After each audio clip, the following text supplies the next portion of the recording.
welcome to a super fun-filled brand new episode of Once Upon a Time. ഈ ചിരി തിരുന്നിലെ രാജാക്കന്മാരെ ഞാൻ ഈ വേദിയിലേക്ക് സ്വാഗതം ചെയ്യുകയാണ്. Let's welcome രമേശ് ഏട്ടൻ. Let's welcome Saju Kodiyan. Once Upon a Timeന്റെ ഈ വർണ്ണവേദിയിൽ ഇന്ന് പെർഫോം ചെയ്യാൻ എത്തിയിരിക്കുന്ന stand up comedian mister Manoj Valanchuzhi.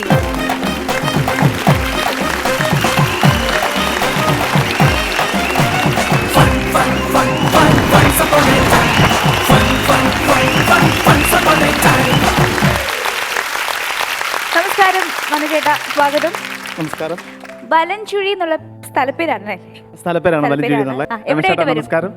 നമസ്കാരം. നമസ്കാരം. വലഞ്ചുഴി എന്ന ഗ്രാമം പത്തനംതിട്ട ജില്ലയിലാണ്. മനോജ് വലഞ്ചുഴി എന്നാണ് അറിയപ്പെടുന്നത്. മനോജ് വലഞ്ചുഴി എന്ന് അറിയപ്പെടുന്നത് എന്ന് പറഞ്ഞപ്പോൾ നിങ്ങൾ എന്തോ കാരണം കൊണ്ട് അറിയപ്പെടുന്ന ഒരാളാണെന്ന് എനിക്ക് മനസ്സിലായി. 20 കൊല്ലമായിട്ട് കലാഫീൽഡിലുണ്ട്. ഏത് ഫീൽഡിലാണ്? കലയിൽ മിമിക്സ് ആണ്. മിമിക്രിയിൽ 20 വർഷമായിട്ടുണ്ടോ? അപ്പൊ നമ്മൾ തമ്മിൽ കണ്ടിട്ടുണ്ടോ? രമേശ് ചേട്ടനായിട്ട് കണ്ടിട്ടുണ്ട്. എവിടെ വെച്ചിട്ടാണ്? ചെയ്തിട്ടുണ്ട്. ആണല്ലേ? 20 വർഷമായപ്പോ ഇഷ്ടംപോലെ പ്രോഗ്രാമുകളൊക്കെ ചെയ്യുന്ന ആള് തന്നെയാണ്. പ്രോഗ്രാം ഒക്കെ ഒരുപാട് ചെയ്തിട്ടുണ്ട്. സ്വന്തമായിട്ട് മെഗാ ഷോസ് ഒക്കെ ചെയ്യുന്നുണ്ട്. ഇപ്പൊ കൊറോണ ആയതുകൊണ്ട് ഒന്നുമില്ല. അപ്പോ ഒരു അടിപൊളി പെർഫോമൻസ് പ്രതീക്ഷിക്കുന്നു. തീർച്ചയായിട്ടും. രമേശ്, സുരേഷ്, രതീഷ്, സതീഷ്, സുമേഷ്, ഈ പേരുകളൊക്കെ നമുക്ക് പെട്ടെന്ന് പറയാൻ പറ്റുന്ന പേരുകളാണ്. അതെ. നമ്മൾ നിസ്സാരമായിട്ടൊരു സ്ക്രിപ്റ്റ് എഴുതുകയാണെങ്കിൽ ആദ്യം നമുക്ക് പെട്ടെന്ന് എഴുതാൻ പറ്റുന്ന പേരാണ് രമേശ്. വിക്രമൻ എന്നൊക്കെ എഴുതാൻ ഭയങ്കര പാടാണ്. അപ്പോൾ ആ പേരിലുള്ള സുരേഷിനെ നമ്മൾ വലിക്കുകയാണ്. സുരേഷ് തത്തെ കൊണ്ട് കൊത്തിച്ചിങ് എടുത്തു. സുരേഷിനെ തത്തെ കൊണ്ട് കൊത്തിച്ചിങ് എടുക്കുക. സുരേഷ് ഏകദേശം 30 വയസ്സിന് മേളുള്ളവർക്ക് മാത്രം പെട്ടെന്ന് തിരിച്ചറിയാൻ പറ്റുന്ന ഒരു പേരാണ്. അതായത് സുരേഷിൻ്റെ പ്രത്യേകത എന്ന് പറഞ്ഞു കഴിഞ്ഞാൽ മണ്ടനായതുകൊണ്ടാണോ, സൗന്ദര്യം ഇല്ലാത്തത് കൊണ്ടാണോ, പഠിക്കാൻ തീരെ അവശനായതുകൊണ്ടാണോ, എല്ലാവരും പറഞ്ഞതും പഠിപ്പിച്ചതും എന്നെ പറ്റിച്ചതെന്ന് ചിന്തിച്ച് ജീവിക്കുന്ന ഒരു സുരേഷിൻ്റെ കഥ. അതെ രമേശ് ചേട്ടാ, ഞാൻ ഒരു കാര്യം ചോദിച്ചേ, നമ്മുടെ കുഞ്ഞുങ്ങൾ മണ്ണിൽ കളിക്കുമ്പോൾ നമ്മൾ അവരോട് എന്താണ് പറയാറുള്ളത്? മണ്ണിൽ കളിക്കരുതെന്നാണ് പറയാറ്. കയ്യിലൊക്കെ ചൊറി വരും, അങ്ങനെ മണ്ണിൽ കളിക്കരുതെന്ന് പറയും. അതെ. പക്ഷേ ഈ സുരേഷിനെ 3.5 വയസ്സിൽ മണ്ണിൽ എഴുതാൻ കൊണ്ടിരുത്തി. ആശാട്ടി കൈയുടെ വിരൽ പിടിച്ച് മണ്ണിൽ ഉരച്ചിട്ട് ഇക്ഷാറ ഇണ്ണാറ വരെ പഠിപ്പിച്ചു. അറിയോ? അന്നേരം തന്നെ സുരേഷിൻ്റെ മനസ്സിൽ ഒരു ചതിവ് കയറിയിട്ടുണ്ട്. അച്ഛനും അമ്മയും എന്നെ പറ്റിക്കുകയായിരുന്നു, മണ്ണിൽ കളിക്കില്ലെന്ന് അച്ഛനും അമ്മയും പറഞ്ഞായിരുന്നു. ഇപ്പം മണ്ണിൽ എന്നെ എഴുതാൻ കൊണ്ടിരുത്തി. ഈ സുരേഷിനെ 1ാം ക്ലാസ്സിൽ കൊണ്ട് ചേർത്തു. ഞാൻ പറഞ്ഞില്ലേ 30 വയസ്സിന് മേലോട്ടുള്ള ആൾക്കാർക്ക് പെട്ടെന്ന് അറിയാം ഈ സുരേഷ് ആരാണെന്ന്. 1ാം ക്ലാസ്സിലെ മലയാളം പാഠാവലിയിൽ സുരേഷ് ആദ്യം കേൾക്കുന്നു ക്ലാ ക്ലാ ക്ലീ ക്ലീ ക്രൂ ക്രൂ. സുരേഷ് തിരിഞ്ഞു നോക്കി, മുറ്റത്തൊരു മൈന. അന്ന് തൊട്ട് സുരേഷ് തിരിഞ്ഞു നോക്കി നടക്കുവാണ് ഈ മൈനെ. ഈ ക്ലാ ക്ലാ ക്രൂ ക്രീക്ക് നടക്കുന്ന മൈനെ തപ്പി അന്ന് സുരേഷ് നടക്കുക. ഇതൊക്കെ പറഞ്ഞാലും സുരേഷിനെ പറ്റി പറയുമ്പോൾ സുരേഷിൻ്റെ അച്ഛനെ പറ്റി പറയാതിരിക്കുന്നത് ഭയങ്കര നഷ്ടമായിപ്പോവും. സുരേഷിൻ്റെ അച്ഛൻ കയ്യിൽ 5 പൈസ ഇല്ല, പേരോ ധനപാലൻ. ഇദ്ദേഹത്തിൻ്റെ ഏറ്റവും വലിയ പ്രത്യേകത എന്ന് പറഞ്ഞു കഴിഞ്ഞാൽ ആവശ്യമില്ലാത്തടത്തെല്ലാം കയറി എന്ന് വിരകുന്ന ഒരു സ്വഭാവമുണ്ട്. ഈ സുരേഷിൻ്റെയും ധനപാലൻ്റെയും വീടിൻ്റെ അടുത്തായിട്ട് ഒരു മരണം സംഭവിച്ചു. ഒരു അപ്പൂപ്പൻ മരിച്ചു. അവിടുത്തെ ശശിയുടെ വിജയൻ്റെയൊക്കെ അച്ഛനാണ് മരിച്ചത്. അപ്പോൾ അവിടെ ചെന്നപ്പോൾ വിജയനും ശശിയുടെ ഭയങ്കര തർക്കം. വിജയൻ പറഞ്ഞു അച്ഛനെ ദഹിപ്പിക്കാം. ശശി പറഞ്ഞു വേണ്ട, കുഴിച്ചിടാം, കുഴിച്ചിടാം എന്ന് പറഞ്ഞപ്പോൾ ധനപാലൻ ചാടിക്കയറി ചോദിച്ചു, ആ കിടക്കുന്നത് മരിച്ചു പോയതിൻ്റെ തന്തയാണോ അതോ മസാല പുരട്ടിയ കോഴിയാണോ? ഈ വിജയൻ അച്ഛൻ മരിച്ചതിൻ്റെ ദുഃഖം കൊണ്ടാണോ സ്ഥിരമുള്ള പരിപാടികളാണെന്നോ അറിയത്തില്ല. വിജയൻ അന്നേരം ഇച്ചിരി അടിച്ചിട്ടിരിക്കുമായിരുന്നു. ധനപാലൻ്റെ ചെവിക്ക് നോക്കി ഒരൊറ്റ അടി അടിച്ചിട്ട് പറഞ്ഞു, ഈ വിജയൻ പറയുക ഇവിടെ മരിച്ചു കിടക്കുന്നതിൻ്റെ അച്ഛനെ കോഴിയാക്കിവിടാ നീ. പ്രത്യേകിച്ച് പണിക്കൊന്നും പോകാത്ത ഈ ധനപാലന് വേറൊരു ചെറിയ പന്ന സ്വഭാവം ഉണ്ടായിരുന്നു, ഒരു അഴുക്ക് സ്വഭാവം ഉണ്ടായിരുന്നു. രാത്രി തേങ്ങ മൂട്ടിക്കുന്ന പരിപാടി. ഈ രാത്രി മഴയാണെങ്കിൽ ചിലപ്പം പകലും കയറി മൂട്ടിക്കും. ഈ ധനപാലൻ ഒരു ദിവസം വർഗീസ് സാറിൻ്റെ പറമ്പിൻ്റെ സൈഡിൽ കൂടെ പോയപ്പോഴേ ഒരു തേങ്ങ ഒരുപാട്, വർഗീസ് സാറിൻ്റെ തേങ്ങ ഒരുപാട് നിൽക്കുന്നു. ധനപാലൻ വിചാരിച്ച് ഇന്ന് ചൂണ്ടിയേക്കാന്ന്. ധനപാലന് കാവ്യമുണ്ടി കയ്യിൽ കൊടുത്തിരിക്കുകയാണ്. മുണ്ടിൻ്റെ തുമ്പലാണ് ഇതിൻ്റെ അടുത്ത് കുലുക്കിയിട്ട് അടിക്കട വളച്ച് ഇപ്പുറത്ത് കയറ്റി കൊളുത്തിയിട്ടു. നേരെ ഫ്രണ്ടിൽ നോക്കിക്കഴിഞ്ഞാൽ ലൂണായി പോകുന്ന പോലിരിക്കും കണ്ടു കഴിഞ്ഞു. എന്നിട്ട് ഈ ധനപാലൻ തെങ്ങയെ തൊട്ട് വെച്ചിട്ട് നേരെ ഇതേ കയറി തെങ്ങ കയറി പകുതിക്കായപ്പം വർഗീസ് സാർ ദൂരെ നിന്ന് വരുന്നത് ഇവിടുന്ന് കണ്ടു. വീഗാലാൻഡിലെ റൈഡറെ വരുന്ന പോലെ നേരെ ഒരൊറ്റ നിരക്കുക ഈ ധനപാലൻ. നിരങ്ങി താഴെ വന്ന് കുത്തിയിരിക്കുക. അപ്പോഴത്തേന് വർഗീസ് സാർ കണ്ടു ഒരാൾ അവിടെ വന്നിരിക്കുന്നത് കണ്ടു. വർഗീസ് സാർ ചോദിച്ചു, ആരാണ് എൻ്റെ ഇത് എന്തൊരുക്കോടാ? അപ്പോൾ ഈ ധനപാലൻ പറയുക, സാറേ വെളിക്കിരിക്കുവാന്നേന്ന്. വർഗീസ് സാർ ഒറ്റ ചിരി, ഭയങ്കര ചിരി. അപ്പോൾ ഈ ധനപാലൻ വിചാരിച്ചു എന്തുവാടാ അദ്ദേഹത്തിൻ്റെ അയ്യത്ത് കയറി പരിപാടി കാണിച്ചിട്ട് അദ്ദേഹം എന്തിനാ ചിരിക്കുന്നേ? സാർ എന്തിനാ ചിരിക്കുന്നേ? ഈ വർഗീസ് സാർ പറയാ, എൻ്റെ ജീവിതത്തിൽ ആദ്യമായിട്ടാണ് ഞാൻ കാണുന്നത് കോണ കൊടുത്തോട്ട് കക്കൂസി പോകുന്നത്. പണ്ട് ഒരാളെ ഇതുപോലെ ഒരാളുടെ തെങ്ങൻ പറമ്പിരുന്ന് വെളിക്കിരിക്കുക. അപ്പോൾ നല്ല ദൂരമുണ്ട് പറമ്പിൽ, വ്യക്തമല്ല, നല്ല ദൂരെയാണ്. ഇവിടുന്ന് ഒരാൾ വിളിച്ചു ചോദിച്ചു, ഈ ഓണർ വിളിച്ചു ചോദിച്ചു, ആരാ വെളിക്കിരിക്കുന്നത്? ഇപ്പം ഇയാൾ ആരാ വെളിക്കിരിക്കാത്ത? അദ്ദേഹത്തിൻ്റെ മകനായ ഈ സുരേഷിന് 7ാം ക്ലാസ്സിൽ പഠിച്ചപ്പോൾ ഇദ്ദേഹം ക്ലാസ്സിൻ്റെ ബാക്ക് ബെഞ്ചിൽ സുരേഷ് ഇരിക്കത്തുള്ളൂ. അപ്പോൾ സുരേഷിനോട് ഞങ്ങൾ ചോദിച്ചു, അതെ ബാക്ക് ബെഞ്ചിലൊക്കെ ഇരുന്ന് കഴിഞ്ഞ് ഈ മണ്ടന്മാരായിട്ടുള്ള പിള്ളേരല്ലേ ബാക്ക് ബെഞ്ചിലൊക്കെ ഇരിക്കുന്നത്? അപ്പോൾ സുരേഷ് പറയാം, അവിടെ ഇരുന്ന് കഴിഞ്ഞാൽ ക്ലിയർ ആയിട്ട് കാണാനും പഠിക്കാനും പറ്റും, അതുകൊണ്ട് ബാക്ക് ബെഞ്ചിൽ കയറി ഇരുന്നാൽ പോടാ, അതൊക്കെയാണ് മണ്ടത്തരമല്ലേ പറയുന്നത്. പിന്നെ സിനിമാ ടിക്കറ്റ് എടുത്ത് ബാൽക്കണി ഇരിക്കുന്ന ഒരു മണ്ടന്മാരാണ്. അങ്ങനെ 8ാം ക്ലാസ്സായി സുരേഷ്. 8ാം ക്ലാസ്സായി കഴിഞ്ഞപ്പം ഇത് റിസൾട്ട് കിട്ടിയപ്പോൾ പ്രോഗ്രസ് കാർഡിനകത്ത് അച്ഛനെ കൊണ്ട് ഒപ്പിടിപ്പിക്കണമായിരുന്നു. അച്ഛനെ കൊണ്ട് ഒപ്പിടിപ്പിക്കാൻ കൊണ്ടുവന്നപ്പം ഈ ധനപാലൻ ഇങ്ങനെ ഇരിക്കുക, വീട്ടിൽ ഇരിക്കുക. നേരം വെളുത്ത് സുരേഷ് വീണ്ടും സ്കൂളിലോട്ടോ എങ്ങോട്ടെങ്കിലും പോകാൻ വേണ്ടി തുടങ്ങുന്ന സമയത്ത് ഇങ്ങനെ ഇരിക്കുമ്പം ഈ ധനപാലൻ ജന്മം കൊടുത്തോണ്ടാണോ അച്ഛനെന്നുള്ള ഒരു വിളി കാരണമാണെന്നോ സുരേഷിന് ഈ ധനപാലനെ പുച്ഛമാണ്. ധനപാലൻ ഇങ്ങനെ ഇരിക്കുകയാണെങ്കിൽ സുരേഷ് ഇറങ്ങി പോകുന്നത് കണ്ടു കഴിഞ്ഞാൽ ട്രാഫിക് പോലീസുകാർ ചെക്കിങ്ങിന് ഇരിക്കുമ്പം ഹെൽമെറ്റ് ഇല്ലാതെ പോകുന്ന ചില ചെറുപ്പക്കാരുടെ മുഖഭാവമാണ് അദ്ദേഹത്തിനോട് ഇടയിൽ കൂടി ഇങ്ങനെ പോകുമ്പോൾ. അപ്പോൾ സുരേഷ് ഇങ്ങനെ ഇറങ്ങി പോകുന്ന സമയത്ത് ധനപാലൻ അവിടെ ഇരുന്നുണ്ട് സുരേഷ് അങ്ങോട്ട് മാറിയിട്ട് പറയും, പറഞ്ഞ ശില്പം ഉണ്ടാക്കി വെച്ചിട്ട് കാനായി കുഞ്ഞിരാമൻ്റെ പൂച്ചം കണ്ടോന്ന്. എന്നിട്ട് ഈ ധനപാലൻ പറയും, എടാ നീ ആ എഞ്ചിനീയർ തോമസ് സാറിൻ്റെ മകനെ കണ്ടുപിടിക്കുക, അവൻ അമേരിക്കയിലാണ്.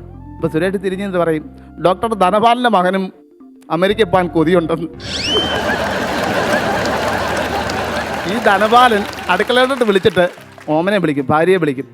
ഭാര്യ ഈ ധനപാലനെ വിളിക്കുന്നത് എന്താ മനുഷ്യ എന്നാണ് വിളിക്കുന്നത്. കാരണം ആടിനെ ഇയാളെ മാത്രമേ ഇവർ കണ്ടിട്ടുള്ളൂ ജീവിതത്തിൽ, അതുകൊണ്ട് എന്താ മനുഷ്യ എന്ന് വിളിക്കും. അപ്പോൾ ചോദിക്കും, ഈ ഓമനെ ഇവൻ എന്നെ വിളിച്ചോ കേട്ടോ, ഡോക്ടർ ധനപാല എന്ന്. അപ്പോൾ ഓമന അടുക്കളയിൽ നിന്ന് ഒരു കോടാലിയുമായിട്ട് വന്നിട്ട് ഈ ധനപാലൻ ഇറങ്ങിയിട്ട് പറയും, ഡോക്ടർ ധനപാലൻ ആ കിടക്കുന്ന മരം ഒന്ന് പോസ്റ്റ്മോർട്ടം ചെയ്ത് തരൂ. കഴിഞ്ഞ 2018 വെള്ളപ്പൊക്കത്തിൽ ചെങ്ങന്നൂർ സുരേഷ് പോയി, രക്ഷാപ്രവർത്തനം തന്നെ. അപ്പോൾ അന്ന് പിന്നെ ബോട്ട് പോകുന്നതും ഹെലികോപ്റ്റർ പോകുന്നതൊക്കെ മേളിലോട്ട് നോക്കിയാലേ കാണാൻ പറ്റത്തില്ല, കാരണം വീടിൻ്റെയൊക്കെ മുകളിലേക്ക് കൂടെ ഈ 2 പോയിക്കൊണ്ടിരുന്നത്.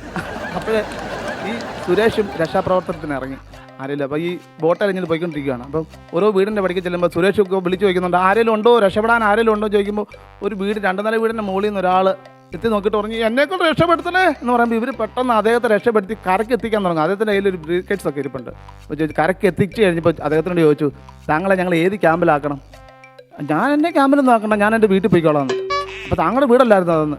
ഞാൻ വെളുപ്പിന് 2 മണിക്ക് അവിടെ മോട്ടിക്കാൻ കയറിയത്, അന്നേരം വെള്ളം കയറിയാണ്. ഒരു ദിവസം ധനപാലൻ ഈ തേങ്ങ മോട്ടിക്കുന്നതിനിടയ്ക്ക് നോർമലായിട്ട് വഞ്ചി എന്ന് കുത്തിപ്പൊട്ടിക്കാൻ ശ്രമിച്ചു. വഞ്ചി കുത്തിപ്പൊട്ടി കാണിക്ക, നമ്മളവിടെ വഞ്ചി എന്നാണ് പറയുന്നത്, കാണിക്ക വഞ്ചി കുത്തിപ്പൊടിച്ചിട്ട് അതിനകത്തിലെ നോട്ടുകൾ മൊത്തം വെച്ച് കൊണ്ടുവന്നു. പിറ്റേ ദിവസം ആൾക്കാർ പിടിച്ചപ്പോൾ പറയുന്നത് എന്താ അറിയോ, ഈ നോട്ട് അതിനകത്ത് തിങ്ങിയിരിക്കുന്നതുകൊണ്ട് മറ്റേ ആൾക്കാർക്ക് ചില്ലറ ഇടാൻ പറ്റത്തില്ല, അതുകൊണ്ട് ഞാൻ എടുത്ത് മാറ്റിയതാണ്.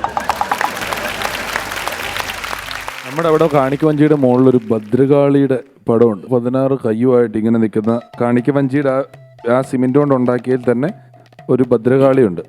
അപ്പം ഒരു ദിനമണി എന്ന് പറഞ്ഞൊരു ടൈലറുണ്ട്. അപ്പോൾ പുള്ളി അമ്പലത്തിൽ കൊണ്ടിടയ്ക്ക് തിരിച്ചു വന്നിട്ട് കാണിക്കവഞ്ചിയുടെ അടുത്തുകൂടി ഇങ്ങനെ ഭയങ്കര പമ്മി നടന്നിട്ടൊക്കെ ഒരു നോട്ടമൊക്കെ. അപ്പം അമ്പല കമ്മിറ്റിക്കാർ പറഞ്ഞ്, ദിനമണി എന്നെ കാണിക്കുന്നത്, പുള്ളി വഞ്ചി മുട്ടിക്കാനുള്ള പരിപാടി ഉണ്ടോ, അതിൻ്റെ അടുത്തുനിന്ന് മാറണല്ലോ, ചുറ്റും നടക്കണ്ട, 2 ദിവസമായിട്ട് ചുറ്റും നടക്കണ്ടല്ലോ. ഇനി പതുക്കെ ദിനമണിച്ചേട്ടനെ പിടിച്ച് ദിനമണിച്ചേട്ടൻ ഇങ്ങനെ ഭദ്രകാളിയുടെ ബാക്കിൽ ഇങ്ങനെ നോക്കിക്കോരണം. ദിനമണി എന്നെ ഇവിടെ നിൽക്കണം, എന്താ നോക്കണം എന്നാ?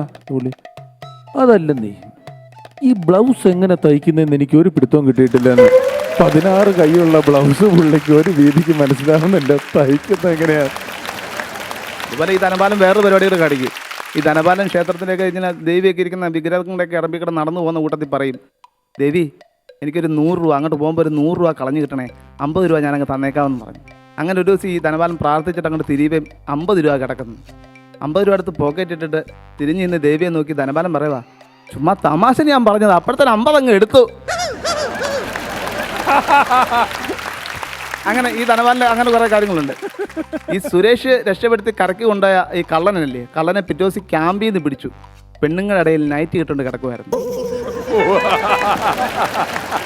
ഈ കള്ളനെ പിടിച്ചു, പെണ്ണുങ്ങളുടെ ഇടയിൽ നൈറ്റ് കിട്ടുകൊണ്ട് എന്തിനാ കിടന്നേ? എടാ തുണിയൊക്കെ കിട്ടിയപ്പോൾ എനിക്ക് കിട്ടിയത് ഈ നൈറ്റിയാണ്, എന്നാൽ പിന്നെ ആണുങ്ങളുടെ ഇടയിൽ ഇപ്പോൾ കിടക്കത്തില്ലായിരുന്നു. എന്താ വിശ്വസിച്ച് ഞാൻ നൈറ്റ് കിട്ടുന്ന ആണുങ്ങളുടെ ഇടയിൽ കയറി കിടക്കുന്നു. ഒരു ബസ്, ഒരു KSRTC ബസ് അവൻ്റേതാണ്. വർഷങ്ങൾ കൊണ്ട് അവൻ യാത്ര ചെയ്യുന്ന സമയത്ത് ഇവന് കിട്ടാനുള്ള ബാലൻസ് ഉണ്ട്. ഈ 50 പൈസ 1 രൂപയൊക്കെയായിട്ട് കിട്ടാനുണ്ട്. അപ്പോൾ ഒരു ദിവസം അവന് പത്തനംതിട്ടയിൽ നിന്ന് എറണാകുളത്തിന് വരുന്ന സമയത്ത് ടിക്കറ്റ് എടുത്തില്ല. ചങ്ങനാശ്ശേരി വെച്ച് കണ്ടക്ടർ വെച്ച് എവിടെ പോവാ, എറണാകുളം വരെ പോവാ, ആ ടിക്കറ്റ് എടുക്കാൻ എന്താ, ഞാൻ എടുക്കത്തില്ല. അതെന്താ? എടോ, ഇത്രയും വർഷം കൊണ്ട് ഞാൻ തരുന്നതിൻ്റെ ബാലൻസ് നിങ്ങൾ തരാനുള്ള പൈസ കണക്ക് കൂട്ടി നോക്കിക്കഴിഞ്ഞാൽ ഇവിടെ കിടക്കുന്ന ഒരു സൂപ്പർ ഫാസ്റ്റ് എൻ്റെയാണ്. വർഷങ്ങൾക്ക് ശേഷം ഈ സുരേഷിനെ ഞാൻ പത്തനംതിട്ട ടൗണിൽ വെച്ച് കണ്ടുപിട്ടു. സുരേഷ് ഭയങ്കര അവശനായി, കൈയുടെ നഖമൊക്കെ കരിമ്പ് തിന്നുന്ന പോലെ ഞാൻ കടിച്ചിളക്കിക്കൊണ്ടിരിക്കുകയാണ്, ടെൻഷനാണ്. സുരേഷിനെ ഞാൻ ചോദിച്ചു, എന്ത് പറ്റിയടാ? അച്ഛനൊക്കെ തീരെ സുഖമില്ലാതായി, കൈ പൈസ ഒന്നുമില്ലടാ, 12,000 രൂപ എനിക്ക് തരാമോ എന്ന് ചോദിച്ചപ്പോൾ സുരേഷാണ് ഞാൻ പറഞ്ഞു, നിനക്ക് വല്ല പണിക്കും പോകരുതോ? സുരേഷ് പറഞ്ഞു, എനിക്ക് സർക്കാർ ഉദ്യോഗമായിരുന്നു വലിയ ആഗ്രഹം, പക്ഷേ എനിക്ക് കിട്ടിയില്ലടാ. ഓ, സൗന്ദര്യമോ ഇല്ലാത്തതിൻ്റെ ആയിരിക്കും എനിക്ക് സർക്കാർ ഉദ്യോഗം കിട്ടിയില്ല. അടാ, സൗന്ദര്യത്തിനല്ല, അത് പഠിച്ചാൽ മതിയായിരുന്നു. ഞാൻ പണ്ട് പഠിക്കുമായിരുന്നടാ, പക്ഷേ സാറുമാർ എനിക്ക് മുട്ടയായിരുന്നു തന്നുകൊണ്ടിരുന്നത്. അപ്പോൾ ഞാൻ അവനോട് പറഞ്ഞേടാ, സാറുമാർ നിനക്ക് മുട്ടയല്ല തന്നുകൊണ്ടിരുന്നത്, അവർ വട്ടം വരച്ച് കാണിക്കുമായിരുന്നു. പഠിക്കാതെ നീ മുന്നോട്ട് പോയി കഴിഞ്ഞാൽ ജീവിതത്തിൽ നീ വട്ടം കറങ്ങി നടക്കുമെന്നുള്ളൊരു സിഗ്നലാണ് സാറുമാർ ആ വരച്ച് കാണിച്ചതെന്നാണ്. Thank you. മനോജ് വലഞ്ചുഴി വൻ പ്രകടനമായിരുന്നു. നമ്മളിവിടെ നമ്മൾ പറഞ്ഞില്ലേ, വിധി നിർണ്ണയം ഒന്നും ഇല്ല കേട്ടോ, അതിനുള്ള ആൾക്കാരൊന്നും ഇവിടെ ഇല്ല. നമുക്ക് കണ്ട് ഇഷ്ടപ്പെട്ടാൽ അത് തുറന്നു പറയാമല്ലോ. ഗംഭീരമായിരുന്നു. ധനപാലനെയും എനിക്കറിയാം, സുരേഷിനെ എനിക്കറിയാം, ഓമന ചേച്ചിനെ എനിക്കറിയാം, അവരുടെ വീട്ടിലെ ആടിനെ വരെ എനിക്ക് കൃത്യമായിട്ട് മനസ്സിലായെന്നുള്ളതാണ് അല്ലേ? അതല്ല, ഇടയ്ക്കിടയ്ക്ക് ഓരോ ഉപമകൾ പറയുന്നില്ലേ? ആ ഉപമകള് നല്ല രസമാണ്. ലൂണേമേ പോകുന്നത് പോലെ ലൂണെ പോവാ, ഉഴുന്നോടെ കൈയിട്ട് വെക്കുക, പിന്നെ വെള്ളപ്പൊക്കത്തിന്റെ ക്യാമ്പ്, അതെല്ലാം ഈ ധനപാലനും ക്യാരക്ടറും എല്ലാം നമുക്ക് വളരെ ഗംഭീരമായിട്ട് തോന്നി. എക്സലന്റ് പെർഫോമൻസ് ആയിരുന്നു, സൂപ്പറായിരുന്നു കേട്ടോ. ക്യാമ്പിൽ പോയതിൻ്റെ ഒരു ആമനത്താത്തയുടെ വിറ്റുണ്ടോ അറിയില്ലേ? ഇല്ല. ക്യാമ്പിൽ ക്യാമ്പിൽ പോയി. അപ്പം ബീരാനിക്ക പ്രളയത്തിൽപ്പെട്ടതിനെ പറ്റി ആമനത്താത്ത പറയുന്നത്, ബില്ലാലമീനായ തമ്പുരാനെ മോനെ, ഈ വെള്ളം കൂടെ പൊങ്ങി വന്നപ്പോൾ ഉണ്ടല്ലോ മോനെ, ഇവിടെ അരയ്ക്കൊപ്പം വെള്ളം വന്നു. അപ്പോൾ ഞാൻ ബീരാനിക്കയുടെ അടുത്ത് പറഞ്ഞു, വാ നമുക്ക് പോവാം, രക്ഷപ്പെടാമെന്ന് പറഞ്ഞു. അപ്പോൾ ബീരാനിക്ക പറഞ്ഞു, നീ പോക്കോ, ഞാൻ വന്നില്ല എന്ന് പറഞ്ഞു. അവസാനം പെരയുടെ മുകളിൽ വെള്ളം വന്നു, പുള്ളി പെരയുടെ മുകളിൽ കയറിയിരിക്കുക. അവസാനം മത്സ്യത്തൊഴിലാളികൾ വഞ്ചിയായിട്ട് ചെന്നു പുള്ളിയുടെ അടുത്ത് കയറാൻ പറഞ്ഞു. പുള്ളി പറഞ്ഞു, നിങ്ങൾ പൊക്കോ, ഞാൻ വന്നില്ല എന്ന് പറഞ്ഞു. പുള്ളിയുടെ ഉന്നം മറ്റതായിരുന്നു. ഏത്? ഹെലികോപ്റ്റർ വരുമല്ലോ. അങ്ങനെ അവസാനം മന്ത്രിയൊക്കെ ഇടപെട്ടു. അവസാനം നേവിക്കാരെ വിളിച്ചു, സേവിക്കാരെ വിളിച്ചു, സേവി തന്നെ ചാവി അന്വേഷിച്ച് നടക്കണം ഇത് ഓൺ ചെയ്യാൻ. അങ്ങനെ ഈ വിമാനം ഈ ഹെലികോപ്റ്ററായിട്ട് നേരെ വീടിൻ്റെ മുകളിൽ വന്നു. അപ്പോൾ ഈ ഹെലികോപ്റ്റർ താത്താൻ പറ്റണില്ല, തെങ്ങൊക്കെ കുന്തം പോലെ മുകളിലേക്ക് കാലേ താത്താൻ പറ്റില്ല. അതിന് കയറിൻ്റെ കോണി ഇറക്കി കൊടുത്തു. ഇക്കാൻ്റെ അടുത്ത് തൂങ്ങി കിടന്നോളാൻ പറഞ്ഞു. അങ്ങനെ തൂങ്ങി കിടന്നു. ഇക്കാനെ പൊക്കിയെടുത്ത് ഇങ്ങനെ കൊണ്ടുപോയി പോനെ. അതിലും ഭേദം ഇക്ക മയ്യത്താവുണ്ടായിരുന്നു. ഇക്കാനെ ഇങ്ങോട്ട് പൊക്കിയെടുത്തപ്പോഴേ ഈ ഹെലികോപ്റ്ററിൻ്റെ പങ്ക ഇങ്ങനെ ഇടുന്ന് കറങ്ങല്ലേ, അതിൻ്റെ കാറ്റത്ത് ഇക്കാൻ്റെ ഉടുമുണ്ട് പറന്ന് അടുത്ത പഞ്ചായത്തിൽ പോയി. ഈ പ്രതിഷ്ഠേനെ എല്ലാ ജില്ലയും കാണിച്ച് നേരെ കോവളത്ത് കൊണ്ട് ഇറക്കി. അങ്ങനെ താത്ത ക്യാമ്പിൽ ചെന്ന കഥ. അപ്പം ഈ സാധനം മറ്റേ ഇത് പറഞ്ഞില്ലേ, നൈറ്റ് ഇട്ട് അത് ഇത്ത പറയുന്നുണ്ട്, വൈകുന്നേരം ആകുമ്പോൾ പെണ്ണുങ്ങളുടെ തള്ളിച്ചങ്ങടെ തുടങ്ങും മോനെ, വൈകുന്നേരം ആകുമ്പോൾ തുണിക്കെട്ട് ഇങ്ങോട്ട് വരും. നിങ്ങൾ ഇതിനെ കക്കാന്ന് വേണ്ടി ചിരിക്കുക, അതല്ല ഉദ്ദേശിച്ചത്. ഈ തുണിക്കെട്ട് ഇങ്ങോട്ട് വരുമ്പോൾ അത് പിടിക്കാനായിട്ടുള്ളൊരു പോക്കാണ്. ചിലർക്ക് സാരി കിട്ടി, ചിലർക്ക് ബ്ലൗസ് കിട്ടി, ചിലർക്ക് ചുരിദാർ കിട്ടി. ഞാൻ ചെന്നപ്പോൾ എനിക്കും കിട്ടി 2 എന്ത്? ഈ കാലും വരുന്ന സാധനത്തിൻ്റെ പേരെന്തിട്ടാ? ചെരുപ്പ്. എല്ലാം നെയ് അരച്ച് മേളിലേക്ക് ഇങ്ങനെ ലെഗിൻസ്. എനിക്ക് ലെഗിൻസ് ഇട്ടാൽ കൊള്ളൂല്ലേ? എനിക്ക് മാത്രമേ ഇടാൻ പറ്റുള്ളൂ. ഇദ്ദേഹം സംസാരിച്ചപ്പം എനിക്ക് ഈ അവസരത്തിൽ ഒരു പക്ഷേ ഇവിടെ ചലച്ചിത്ര ഗാനങ്ങളുടെ ബുക്ക് വിൽക്കുന്ന അത്രയും തന്നെ മതിപ്പോടുകൂടി വിറ്റിരുന്നതും, ചലച്ചിത്ര ഗാനങ്ങളുടെ കാസറ്റ് വിറ്റതിനൊപ്പമോ അതിനേക്കാൾ കൂടുതലോ കാസറ്റുകൾ വിറ്റിരുന്നതുമായിട്ടുള്ള ഒരു പ്രതിമയാണ് VD രാജപ്പൻ ചേട്ടൻ. VD രാജപ്പൻ ചേട്ടൻ്റെ ഒരു സംസാരത്തിൻ്റെ ഒരു ശൈലിയൊക്കെ ഉണ്ട്. നിങ്ങൾ അതിനെ അനുകരിക്കുന്നു, അതുപോലെ ഒന്നും അല്ല നിങ്ങൾ പറയുന്നത്. പക്ഷേ നിങ്ങൾ സംസാരിക്കുമ്പം നമുക്കത് ഓർമ്മ വരുന്നുണ്ട് പല സന്ദർഭങ്ങളിൽ. അതൊരു കോംപ്ലിമെൻ്റ് ആയിട്ടാണ്. ധനപാലൻ എന്നൊക്കെ പറഞ്ഞ ആള് ഒരു വിഷ്വലാണ് നമ്മുടെ എല്ലാം മനസ്സിൽ. അത്ര ഗംഭീര പെർഫോമൻസ് ആണ് കേട്ടോ. ഇതുപോലത്തെ ഒരു സുരേഷ് ഞങ്ങളുടെ നാട്ടിലുണ്ട്. പുള്ളീനെ ഞങ്ങൾ പടയപ്പാന്ന് വിളിക്കുന്നത്. അതെന്നാ? പുള്ളി കള്ളു കുടിക്കില്ല, അങ്ങനെ ചീട്ട് കളിക്കില്ല, അങ്ങനെയുള്ള ഒരു അനാവശ്യ സ്വഭാവങ്ങളും ഇല്ല. പക്ഷെ പുള്ളി മാസത്തിലൊരിക്കൽ കള്ളു കുടിക്കും. അന്നുണ്ടാക്കുന്ന പ്രശ്നം ഒരു മാസത്തേക്ക് ഉണ്ടാവും. ആ പ്രശ്നത്തിലൊക്കെ ഒരു മാസം ഉണ്ടാവും. അതിന് പുള്ളി ഷാപ്പിൽ വന്നു കഴിഞ്ഞാൽ ആരും പുള്ളിനെ മൈൻഡ് ചെയ്യില്ല. കാരണം പുള്ളി വരുന്നത് പ്രശ്നം ഉണ്ടാക്കാനാണ്. വന്നിരിക്കുന്ന അടുത്ത ആളുടെ കള്ളെടുത്താണ് കുടിക്കും. അപ്പോൾ എന്താണെന്ന് ചോദിക്കുമ്പോൾ അവിടെ പ്രശ്നം ഉണ്ടാക്കുമല്ലോ. അപ്പോൾ ഇതറിയാവുന്നത് കൊണ്ട് ആരും മിണ്ടൂല. കള്ളെടുത്ത് കുടിച്ച് നിന്റെ കള്ളെടുത്ത് ഞാൻ കുടിക്കണം, നീ കുടിച്ചോ, നീ കറിയാൻ തിന്നും, തിന്നോ, ഷാപ്പുകാരുടെ കാശ് ഞാൻ തരില്ല, തരണ്ടാടാ. അങ്ങനെ അവസാനം ഇയാൾക്ക് ഒരു രക്ഷയില്ല, ആരായിട്ടും വഴക്കുണ്ടാക്കാൻ പറ്റുള്ള. ഇയാൾക്കാണെങ്കിൽ പല്ലും കടിച്ചിട്ട് ആരെങ്കിലും വഴക്ക് ചെയ്യാൻ വേണ്ട, ആരെങ്കിലും എതിർത്താലേ പറ്റുള്ളൂ. അപ്പോൾ ഇപ്പോൾ ഷാപ്പിലെ പട്ടി ഇങ്ങനെ നോക്കിക്കൊണ്ടിരിക്കുന്നു. അപ്പോൾ പുള്ളിക്ക് പട്ടിക്ക് ഒറ്റ അടിയാൻ കൊടുത്തു. പാട്ടി എത്ര കുടീനെ കണ്ടേക്കണം, അങ്ങോട്ട് മാറി കൊടുത്തു. നേരെ സിമെന്റിന്റെ കാച്ചി ബെഞ്ച് വെച്ചിട്ട് കാലടിച്ചിട്ടില്ല. ഓട്ടോറിക്ഷയിൽ പോണിങ്ങനെ. കള്ളുകുടിയുടെ ആയിരുന്നു. എൻ്റെ ഒരു സുഹൃത്തുണ്ട്, ഇവൻ കള്ളു കുടിച്ചിട്ട് ഒരു ഓണത്തിൻ്റെ അന്ന് വീട്ടിൽ വന്നിട്ട് ഉച്ചയ്ക്ക് ഇത്തിരി കയ്യിന്ന് പോയി, ചെറുതായിട്ട് കയ്യിന്ന് പോയി പുള്ളി. എന്നിട്ട് പായസം എടുത്ത് ഒഴിച്ച് മറച്ച് ടേബിളിൽ പുളിശ്ശേരി തട്ടി മറച്ച് കീറിയിട്ട് അത് ഒലിച്ച് ഷർട്ടേ വീണത്. അപ്പോൾ അവൻ്റെ അമ്മയ്ക്ക് ഭയങ്കര സങ്കടമായിട്ട് ഇവനോട് പറഞ്ഞു, നീ ഇങ്ങനെ കുടിക്കല്ലേ മോൻ, ഇങ്ങനെ കുടിച്ചിട്ടാണോ വരുന്നത്, ഓണം നല്ലൊരു ഓണമായിട്ട് ഉച്ചയ്ക്ക് തന്നെ കള്ളു കുടിച്ചെന്നൊക്കെ പറഞ്ഞ് ആകെ പ്രശ്നമൊക്കെ ആയി. ഇവനതങ്ങനെ ഒരു വലിയ കറയായിട്ട് ഇവൻ്റെ മനസ്സിൽ കിടക്കുകയാണ്. പക്ഷേ അടുത്ത ഓണത്തിന് ഇവൻ കുടിച്ചു. അടുത്ത ഓണത്തിന് ഇവൻ കുടിച്ചിട്ട് ഇവൻ അമ്പിനും വില്ലിനും വെളിവില്ലെങ്കിലും ഇവനത് മെയിൻറ്റെയിൻ ചെയ്യാൻ വേണ്ടി വീട്ടിൽ വന്ന് ഇരുന്നിട്ട് ഇലയെടുത്തപ്പോൾ അവൻ്റെ അമ്മയ്ക്ക് ഏകദേശം മനസ്സിലായിട്ടുണ്ട്. എന്നാൽ ഇച്ചിരി പെർഫെക്ഷനുണ്ട് ഇവൻ്റെ കാര്യത്തിൽ. തൊട്ട് നക്കി കറക്റ്റ് വായിൽ ഓരോ ഉരുള വെച്ചു ഉണ്ടു സാധനം. കാരണം ഊണൊക്കെ നമ്മൾ ഡെയിലി ചെയ്യുന്ന ജോലി ആയതുകൊണ്ട് അങ്ങനെ അറിയാണ്ട് കണ്ണി കൊണ്ട് കുത്തൊന്നുമില്ല ആരും. ഫുൾ പെർഫെക്റ്റ് ആയിട്ട് പുള്ളി ഈ ആ നാടകം മുഴുവൻ അവതരിപ്പിച്ചുകൊണ്ടിരിക്കുക. കണ്ണ് കാണാൻ വയ്യ പൂസായിട്ട്. പായസം കുടിച്ച് അമ്മ ഇല എടുത്ത് ഊണ് കഴിഞ്ഞാൽ അവനും മുറ്റത്തേക്ക് കളയുമല്ലോ, പുള്ളി ഇല എടുത്ത് കളഞ്ഞു. അതോടുകൂടി വീട്ടിൽ ഭയങ്കര പ്രശ്നമായി.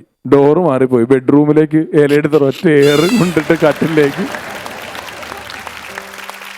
എൻ്റെ ഒരു സുഹൃത്ത് ഇതുപോലെ ഉണ്ട്. അദ്ദേഹം മദ്യപിച്ചിട്ട് അമ്മയെ അറിയാതെ വീട്ടിൽ വന്നു.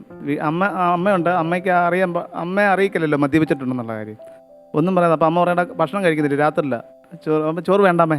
അപ്പോൾ അദ്ദേഹം ഒത്തിരി കഴിച്ച് ബിരിയാണിയൊക്കെ കഴിച്ചിട്ടാണ് ഇത് അടിച്ചിട്ട് ചെയ്യുന്നത്. അപ്പം നേരം വെളുത്ത് ഇദ്ദേഹം നോക്കിയപ്പം കട്ടിലേക്ക് കിടന്ന് ഇദ്ദേഹം തന്നെ വാളടിച്ച് വെച്ചേക്കുക.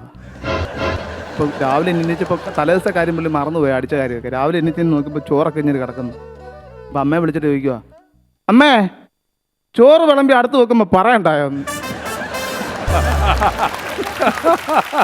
വാളടിച്ചതല്ല, പുള്ളി വാളടിച്ച കാര്യം പുള്ളി തന്നെ മറന്നുപോയി. പുള്ളി ചോറ് വിളമ്പി വെച്ച്. മനോജ് ചേട്ടാ നല്ല പെർഫോമൻസ് ആയിരുന്നു. കുറച്ചധികം ലൈഫ് കാര്യങ്ങളൊക്കെ കേൾക്കാൻ പറ്റി, ലൈഫ് കോമഡീസ് ഒക്കെ കേൾക്കാൻ പറ്റി. Very good. മനോജ് ചില സമയത്ത് പ്രേംകുമാറാണെന്ന് തോന്നിപ്പോയി.